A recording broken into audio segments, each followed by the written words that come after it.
தினமொரு வசனம். 2 பேதுரு 1வது அதிகாரம் 19வது வசனம். அதிக உறுதியான தீர்க்க தரிசன வசனமும் நமக்கு உண்டு. பொழுது விடிந்து விடிவெள்ளி உங்கள் இருதயங்களில் உதிக்கும் அளவும் இருளுள்ள ஸ்தலத்தில் பிரகாசிக்கிற விளக்கை போன்ற அவ்வசனத்தை கவனித்திருப்பது நலமாயிருக்கும். பகலிலே சூரியன் பிரமாதமாக பிரகாசிக்கின்றது. எங்கும் ஒளி வெள்ளம். அங்கே வேறு விளக்குகளுக்கு தேவையும் இல்லை, வேலையும் இல்லை. ஆனால் எவ்வளவுதான் பகல் முழுவதும் சூரியன் பிரகாசித்தாலும் தொடர்ந்து வரப்போகிற இரவு வேளைக்கு அது உதவி செய்ய போவதில்லை. பகல் முழுவதும் நாம் அனுபவித்த நல்ல வெளிச்சத்தை கொண்டு இரவு வேளையை நாம் சந்திக்க முடியாது. இரவுக்கு வேறு வெளிச்சம் தேவை. அறிவு, ஞானம், புத்தி, சிந்தனை சக்தி, தத்துவார்த்த பார்வை ஆகியவை சூரிய ஒளியைப் போல பிரகாசிப்பது உண்மைதான். அவைகளால் நல்ல உபயோகம் உண்டு என்பதும் உண்மைதான்.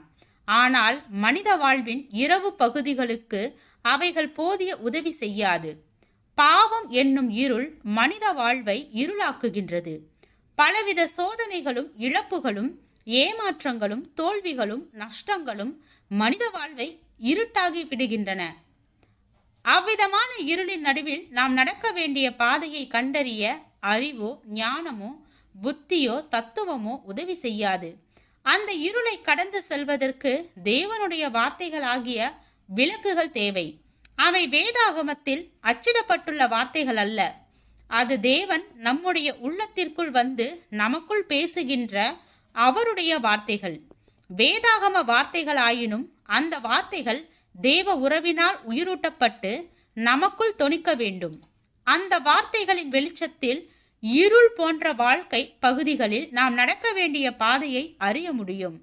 அறிவும் ஞானமும் சிந்தனை சக்தியும் தத்துவங்களும் உடைய பலர் இருள் நிறைந்த இந்த பாவ உலகில் ஒரு நல்ல வாழ்க்கை பாதையை கண்டு அதில் நடக்க இயலவில்லை.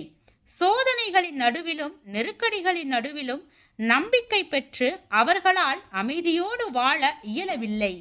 ஆம், தேவனுடைய வார்த்தைகளுக்கு அறிவாளிகளின் வார்த்தைகளைப் போல கவர்ச்சி இல்லை. தேவனுடைய வார்த்தைகளுக்கு தத்துவ சிந்தனைகளைப் போல அதிக பரவசமில்லை. புத்தி மிக்கவர்களுக்கு வேத வார்த்தைகள் பெரிய மேன்மையாக தெரியவில்லை. ஆனால் அறிவும் ஞானமும் தத்துவமும் தராத வெளிச்சத்தையும் ஊக்கத்தையும் நம்பிக்கையையும் செயல்படும் ஆற்றலையும் வேத வார்த்தைகள் நிச்சயம் தரும்.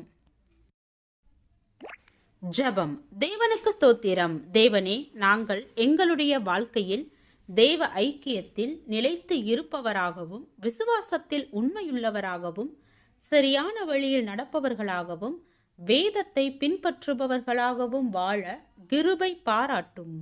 ஆமீன்.